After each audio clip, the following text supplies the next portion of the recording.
They say the dead keep secrets better than the living. But what happens when a corpse becomes a weapon? When a decaying body buried beneath Westminster Abbey holds more power than any army England ever raised? March 24, 1603. A woman dies, but not peacefully, not in the serene stillness of a royal deathbed. Elizabeth Tudor, the Virgin Queen, who had faced the Spanish Armada and won, who ruled a kingdom of men with nothing but her mind and will, dies standing up. For weeks she had refused to lie down, terrified of the bed that waited like a grave. Her ladies whispered that madness had finally taken her. But madness wasn't what killed her. Before her body even cooled, the lies began. Because the truth, the real truth of what was happening inside Richmond Palace would have burned the very foundation of the British monarchy. The palace reeked of decay weeks before her death. Not the clean scent of illness, but something fouler, corruption. Servants scrubbed the floors with lavender and rosemary, burned incense until their eyes watered. Still, the smell grew stronger. It seeped from the Queen's chambers like a living thing. Inside, Elizabeth was haunting her own body. The woman who once silenced rooms with a glance now sat propped against cushions, her legs too weak to carry her. The famous face that launched an empire was masked beneath a crust of white paste, so thick it cracked when she tried to speak. Beneath it was something no one was allowed to see. Her chief lady-in-waiting, Catherine Howard, later wrote in a letter that would be destroyed before the week was out, "Her Majesty's mind has fled. She speaks to her father, dead these 50 years. She argues with ghosts. Last night she screamed that men in black were crawling through the walls." The physicians stood helpless. You couldn't touch the Queen. You couldn't undress her. You couldn't look beneath the silk and jewels and lies. So they watched her die, slowly, horrifically. But to understand the horror of her death, you have to understand the nightmare of her life. 1536. A toddler, not yet 3, watches her mother walk toward a scaffold. Anne Boleyn, the brilliant, doomed woman who broke England from Rome, condemned to die for failing to give Henry VIII a son. They kept Elizabeth from the execution, but she heard it. The roar of the crowd. Then, silence. Then, nothing. Her mother's head rolled, and Elizabeth's world shattered. From that moment, the lesson burned itself into her bones. Weakness kills you. Being a woman kills you. Needing anyone kills you. She grew up in a court that smelled of fear and blood. Less a palace than a slaughterhouse. Wives came and went. Heads rolled. The king's moods could shift between breakfast and lunch, and someone would be dead by dinner. Elizabeth learned by watching. Anne of Cleves, rejected but alive because she accepted it. Catherine Howard, too young, too bold, beheaded at 21. Catherine Parr, careful, invisible, and therefore survived. The lesson was clear: adapt or die. And Elizabeth was a master at both. When they stripped her of her title and called her bastard, she curtsied and smiled, memorizing every betrayal. When her father remarried again and again, each wife another warning, she buried herself in books: Latin, Greek, philosophy, diplomacy, building armor from knowledge.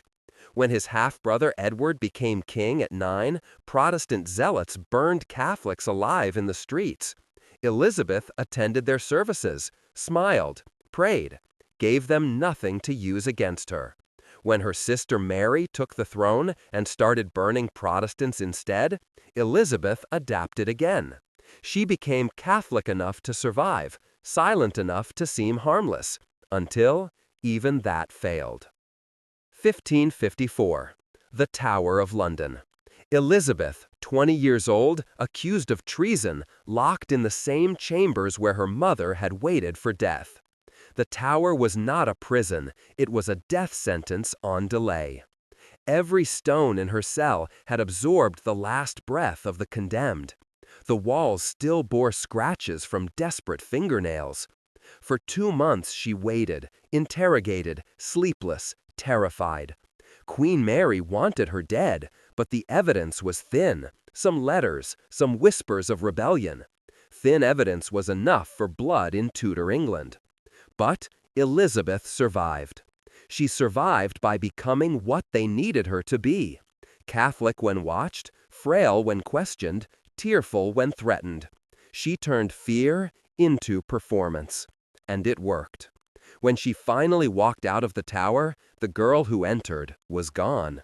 In her place stood something colder, sharper.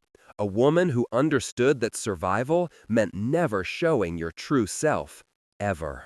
That lesson would define her reign.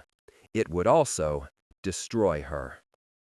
1558. Mary is dead, childless, hated, her reign remembered for its fires and screams. And suddenly, impossibly, Elizabeth is queen, 25 years old. She has outlived her mother's execution, her father's rage, her brother's fever, and her sister's fanaticism. Every breath she's ever taken has been a gamble, every smile a mask. Now she sits on the throne of a nation still bleeding from religious war. The coronation was magnificent. Gold cloth, roaring crowds, trumpets echoing against London's stone. People wept when they saw her. After years of tyranny, they wanted to believe that this slender, red-haired woman was their redemption. She smiled, radiant beneath her heavy crown, and behind that smile, she was calculating everything. Because Elizabeth knew something her subjects didn't. Being queen didn't make her safe. It made her a bigger target. Her first command wasn't about war or taxes or reform. It was survival. Get married, they told her. Parliament, the Privy Council, ambassadors from every corner of Europe, all with the same demand. Produce an heir, secure the succession. It wasn't advice, it was a threat wrapped in etiquette. A woman without a husband was an accident waiting to happen. A queen without a child was a dynasty waiting to die. And so began the parade of suitors, kings, princes, dukes, and fools. Philip of Spain came first, her dead sister's widower. He offered protection at the price of turning England into a Spanish satellite. Elizabeth smiled, curtsied, and told his ambassador she would consider it. She never intended to, but she couldn't say no outright. A blunt refusal might mean war. Then came the Archduke Charles of Austria, a safer match, Protestant, wealthy, but to marry him would tie England to the endless wars of the Holy Roman Empire. Again, she smiled and delayed. Negotiations stretched on for years until both sides grew tired of the charade. Eric XIV of Sweden sent portraits of himself. Handsome, heroic, and delusional enough to think that would work. Elizabeth hung one in her chamber and laughed with her ladies. She could play this game better than any man alive. But then came the Duke of Anjou, young, handsome, French, Catholic. For once, she seemed genuinely intrigued. She called him her frog in private letters. Court gossip whispered that the Virgin Queen might finally marry. Yet she knew it could never happen. England would rather revolt than see its Protestant crown tied to Rome again. So she let him go. Another suitor lost, another mask she'd have to wear forever. And then came Robert Dudley, the only man she ever truly loved. They had grown up together. He'd led her horse at her coronation. He was tall, charismatic, loyal, and, inconveniently, already married. When his wife, Amy Robsart, was found dead at the bottom of a staircase in 1560, her neck broken, rumors exploded like gunfire. Some said it was an accident. Others whispered that Dudley had murdered her to be free for the Queen. And darker tongues said Elizabeth herself had ordered it. The scandal nearly destroyed her. Even her closest counselors begged her to distance herself from him. Marrying him now, they warned, would bring ruin. Foreign powers would denounce her as a conspirator in murder. Her own nobles might rebel. And so she didn't marry him, though she wanted to. Instead, she kept him close, showered him with titles, lands, and favors. They dined together, laughed together, fought together, but always with the ghost of that dead wife between them. Years later, when Dudley lay dying, he wrote her one final letter.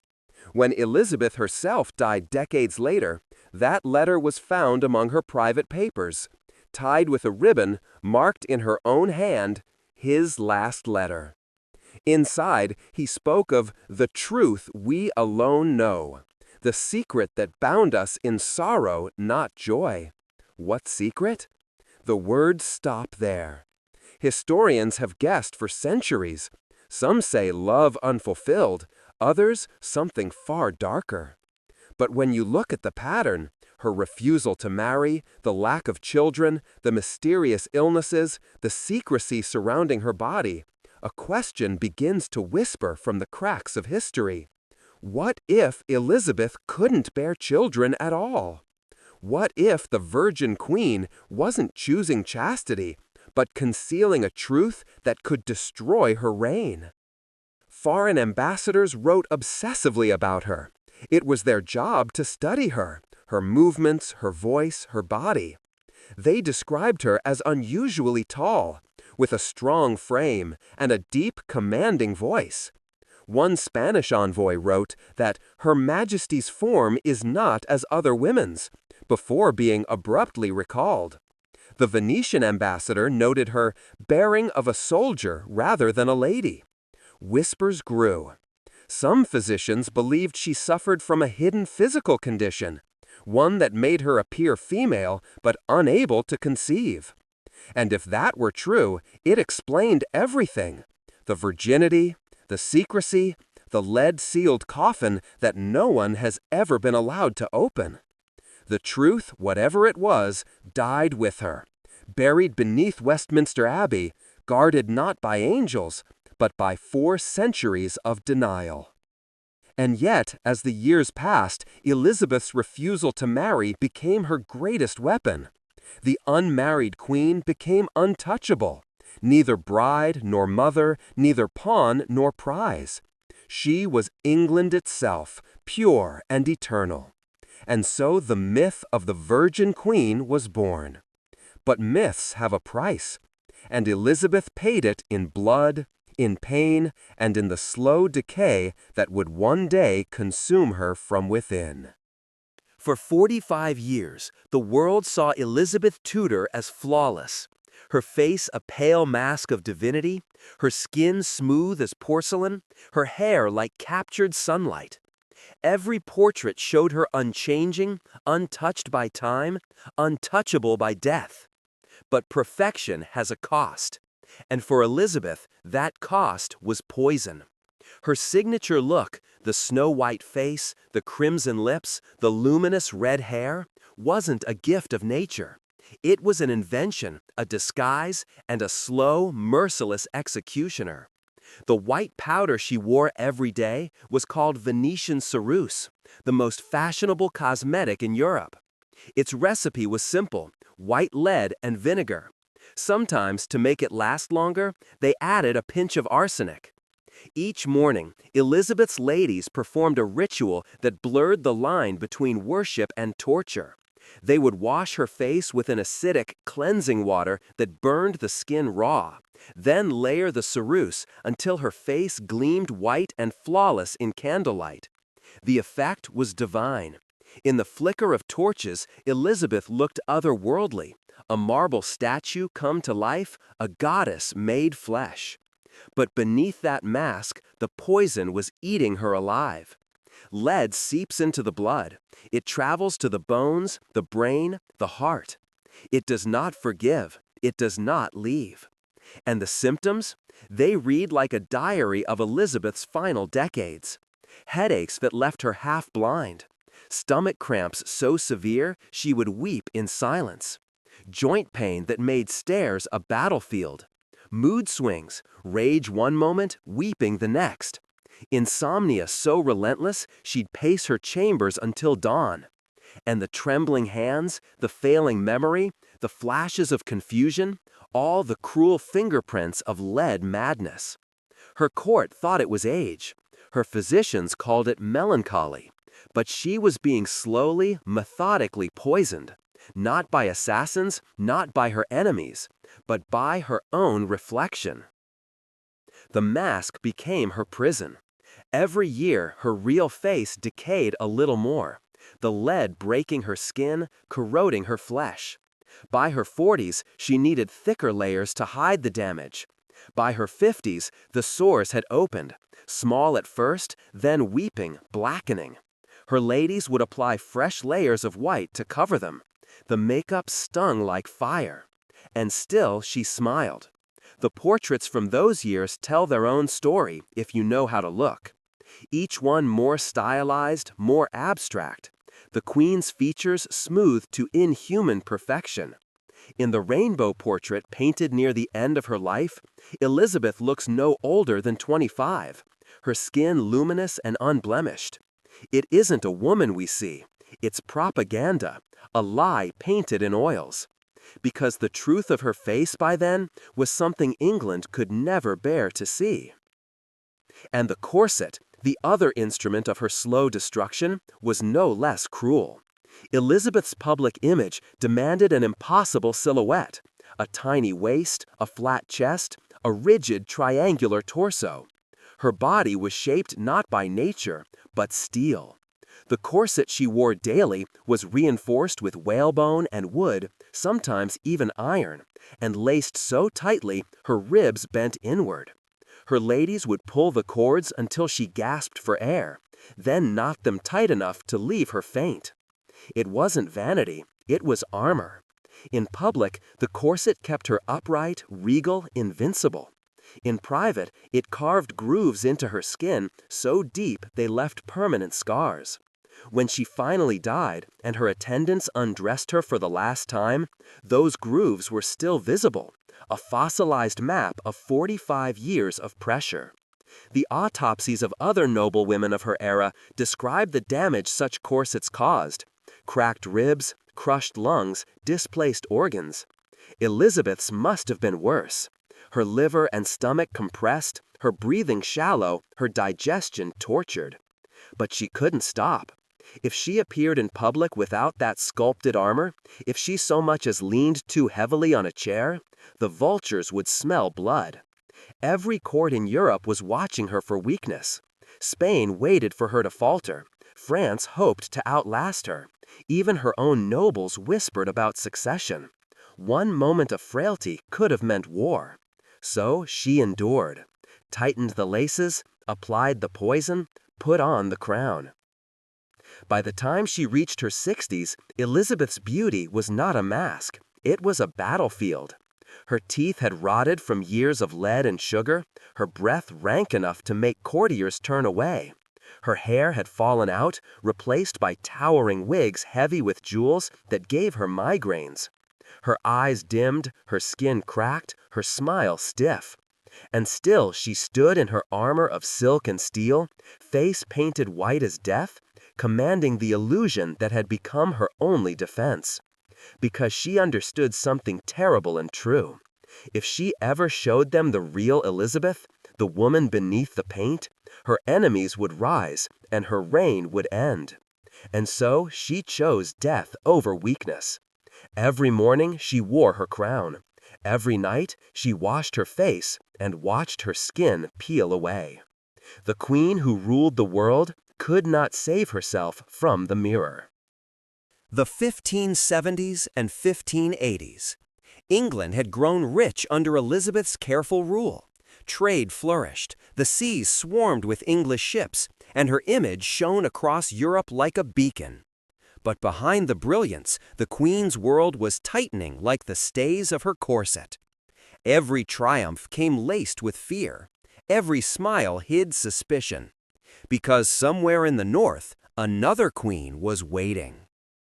Mary, Queen of Scots, Elizabeth's cousin, Catholic, beautiful, fertile, everything Elizabeth was not. In 1568, Mary fled rebellion in Scotland and sought refuge in England. Elizabeth could have sent her home. She could have executed her. Instead, she did something worse. She kept her alive. For 19 years, Mary lived as Elizabeth's captive, moving from castle to castle, treated as a guest, guarded as a prisoner. Her very existence was a weapon. To Catholic Europe, Mary was the rightful heir, the true Queen of England. To Elizabeth, she was a mirror held too close, reflecting everything she feared and envied: love, motherhood, and the dangerous kind of beauty that men died for. Every rebellion, every assassination plot seemed to have Mary's shadow behind it. 1571, the Ridolfi Plot, a plan to murder Elizabeth and marry Mary to the Duke of Norfolk. Uncovered, stopped, the Duke executed, Mary spared. 1583, the Throckmorton Plot. Spanish troops would invade, English Catholics would rise, Elizabeth would fall. Uncovered, stopped, Mary still alive. But it was 1586, the Babington Plot, that broke the pattern. Young noblemen, fanatics, wrote letters to Mary offering to assassinate Elizabeth and free her. They didn't know that Elizabeth's spymaster, Sir Francis Walsingham, was watching, intercepting every message, letting the conspiracy bloom just enough to catch Mary's hand in it. When the proof arrived, Mary's own letter approving the assassination, Elizabeth froze. She held the death warrant in her trembling hand for months. To execute a queen was no small thing. Monarchs were anointed by God. Killing one was like killing divine order itself. But Mary was too dangerous. Finally, in February 1587, Elizabeth signed the paper, and history shifted. Mary Stuart, queen, mother, prisoner, walked to the scaffold in a crimson gown, the color of martyrdom. When the axe fell, she whispered, "Into thy hands, O Lord." And somewhere in Richmond Palace, Elizabeth wept. Some said her grief was theater, a performance for Europe, proof she hadn't wanted it. But her ladies swore it was real. She refused to eat, refused to sleep, sat for hours staring at the floor. What did she mourn, Mary, or what Mary represented? Mary had lived and loved. She had been desired, betrayed, and had borne a son, something Elizabeth's body would never allow. That son, James of Scotland, would one day inherit both their thrones.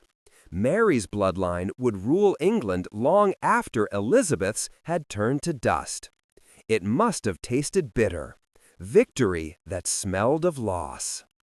But Mary's death only tightened the noose around England's neck. Across the sea, Philip II of Spain was furious. Elizabeth had murdered a Catholic queen, and in doing so, given him divine justification for war. He gathered an army the world had never seen, 130 ships, 30,000 men, the Spanish Armada. Its purpose, to invade England, depose Elizabeth, and restore the old faith. The year was 1588. Elizabeth was 54, her body failing, her nerves shredded by decades of poison and fear. But when her nation trembled, she rose. At Tilbury, the troops waited, hungry, terrified, staring at the horizon where Spain's fleet loomed like a dark wall. And then, from the mist, the Queen appeared. She wore armor, a silver breastplate over her gown. Her hair, now mostly wig, burned gold in the wind. Her voice carried across the ranks like a bell. "I know I have the body of a weak, feeble woman, but I have the heart and stomach of a king and of a King of England too. The soldiers roared. For a moment, they believed her invincible. And for 3 hours, so did she. What history rarely tells is what happened after. Elizabeth had been so weak before the speech that her ladies had to lift her onto the horse. She was feverish, her body shaking. When she returned to camp, she collapsed. For a week she could not move, could barely eat. Her physicians whispered of internal bleeding, perhaps from the corset, perhaps from something worse. A lady-in-waiting later wrote, "Her Majesty's triumph at Tilbury has cost her dearly. She suffers greatly, though none are permitted to speak of it." Yet the performance worked. The Armada was shattered, not by English guns, but by storms that tore the Spanish fleet apart. England rejoiced. Elizabeth became Gloriana, the immortal queen, the savior of her people. And in her private chambers, she bled, trembled, and painted her face white again. The mask of power never came off, not even as it devoured her from the inside. 1588. The Spanish Armada is destroyed. England rejoices. The Virgin Queen stands triumphant, radiant, immortal, untouchable. But behind the silk and ceremony, Elizabeth Tudor is dying. Robert Dudley, her beloved, her mirror, her one true companion, falls ill not long after the victory. Fever, pain, and then silence. He dies within weeks. When the news reaches Elizabeth, she locks herself in her chambers and will not come out. For days she refuses food, refuses counsel. When her ministers threaten to break down the door, she finally appears, pale, hollow-eyed, clutching a letter. It is his last one. She keeps it always, tied with ribbon, marked in her own handwriting. His last letter. For the rest of her life, she wears it in a pouch against her heart. Grief hollowed her. It also changed her. In the years that followed, Elizabeth became a ghost of herself, restless, irritable, suspicious. The bright wit that once dazzled ambassadors hardened into something crueler. Her temper became legendary. One moment charming, the next violent. She struck courtiers for small mistakes, threw shoes at ministers, and banished loyal servants for imagined slights. But what her enemies called madness was exhaustion. Decades of holding up the world alone. Her face was rotting beneath the paint. Her hair was gone, her teeth blackened. The beautiful smile that had charmed princes was now a grimace framed by false curls and jewels heavy enough to give her headaches. Her ladies could barely endure the hours-long ritual of preparing her.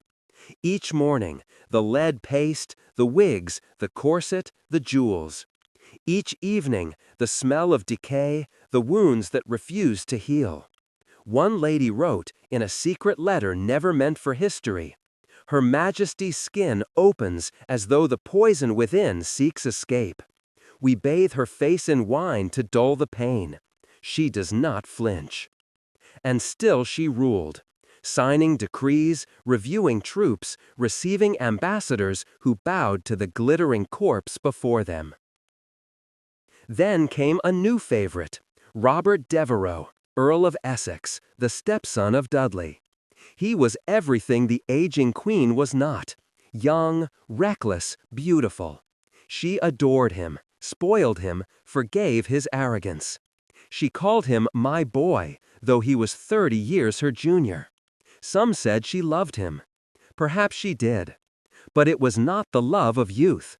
It was the desperate affection of a woman staring down her own mortality, clinging to the last flicker of life reflected in someone else's eyes. Essex took advantage. He grew impatient, boastful, careless with her trust. When she sent him to suppress rebellion in Ireland, he failed spectacularly. He disobeyed orders, made peace with the rebels, then, in an act of stunning arrogance, rode back to London without permission. One morning, he burst into Elizabeth's private chambers unannounced. She was unpainted, wigless, barefaced for the first time in decades. He froze. Every account agrees.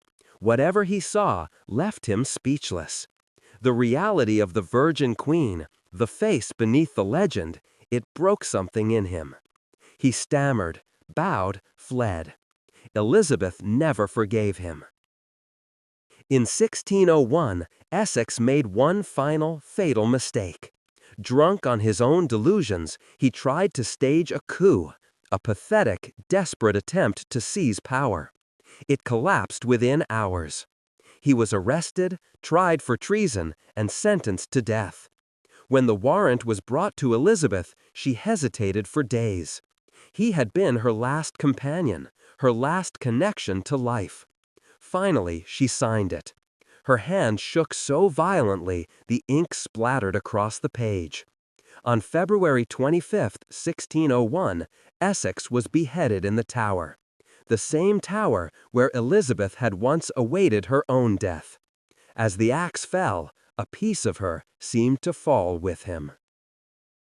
After that, the queen who had once ruled the world seemed to fade. She withdrew from court life. The laughter stopped.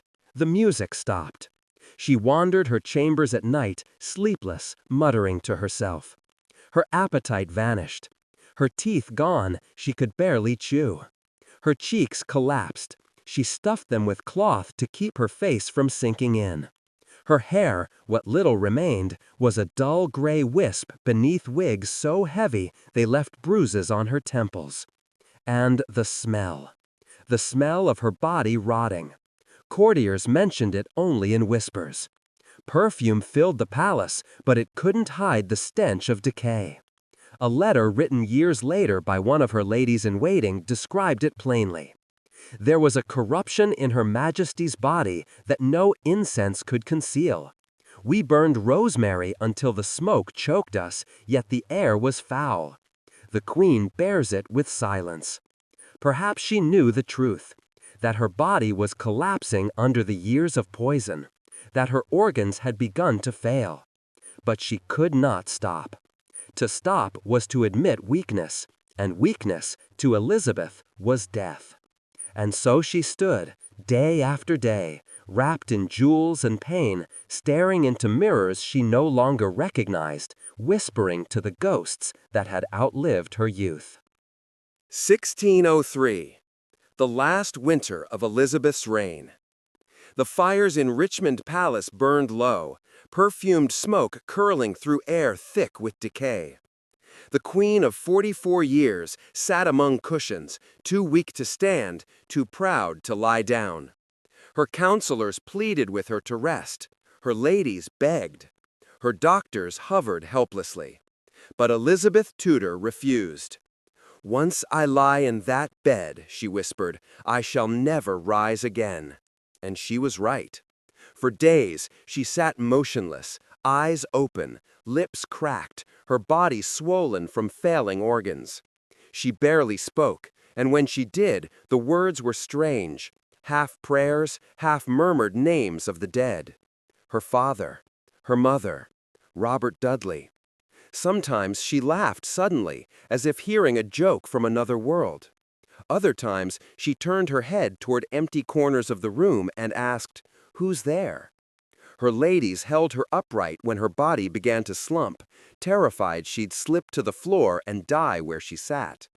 The smell of her chambers grew unbearable, no longer the faint sweetness of perfume, but the stench of rot escaping through silk and velvet.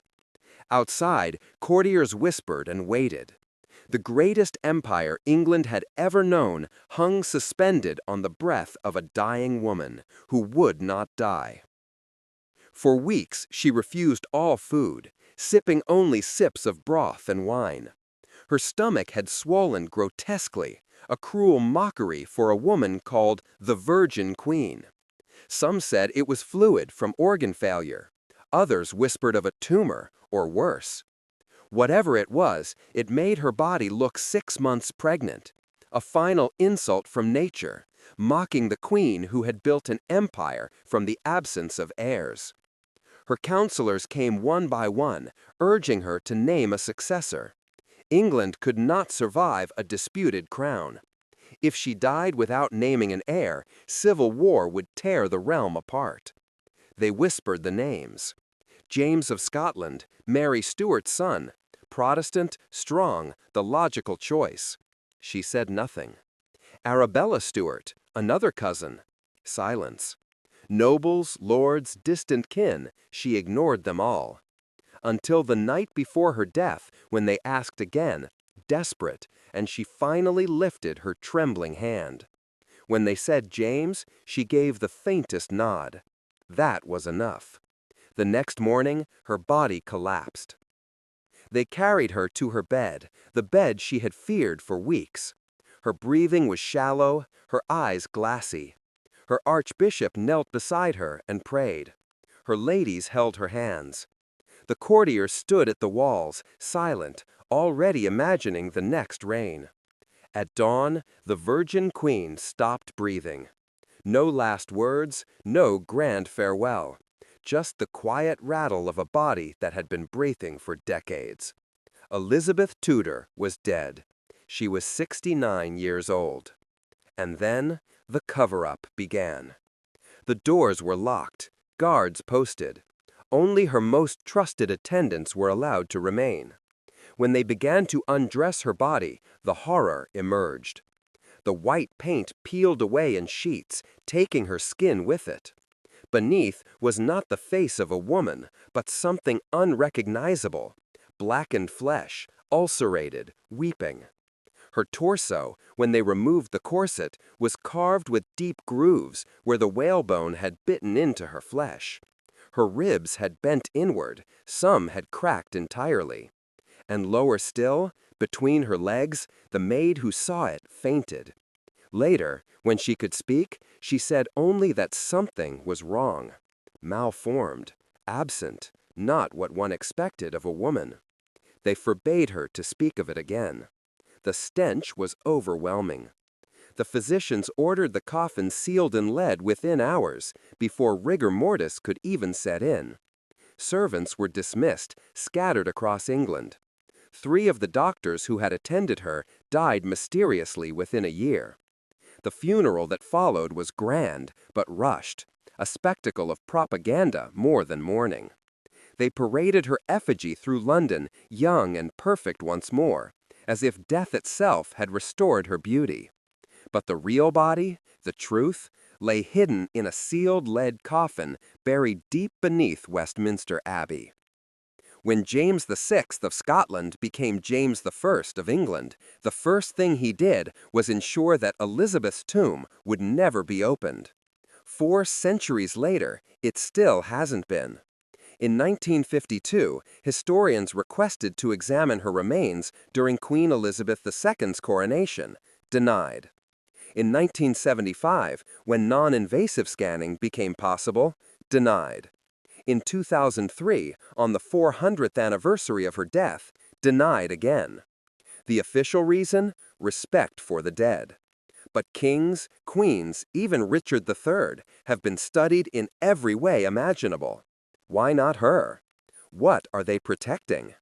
Perhaps the truth, that the Virgin Queen wasn't virgin by choice, but by anatomy. That her divinity was built on pain and poison and fear.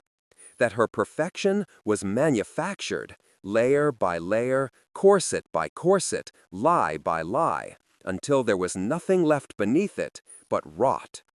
England needed a goddess, not a woman. So they made one. And when the real Elizabeth's body began to betray that illusion, they buried it in lead and sealed it forever. Today, tourists pass through Westminster Abbey, cameras flashing, footsteps echoing on stone. They stop before her tomb, reading the inscription that calls her Gloriana, the ever-Virgin Queen. They see marble. They do not smell the poison. They do not feel the grooves left in her ribs, or the cracks in her skull, or the secrets sealed beneath. The truth lies a few feet below their shoes, locked away because it might still burn through the myth England was built upon. Elizabeth ruled magnificently, but her kingdom killed her slowly, with lead, with pressure, with expectation. And in the end, the empire that rose because of her was built upon her body, upon a woman who destroyed herself to be divine. The real secret of Westminster Abbey is not what's in the coffin. It's why we're still not allowed to look. Some lies build nations. Some bodies must stay buried. And some queens, like Elizabeth Tudor, die twice, once as a woman and once as a myth.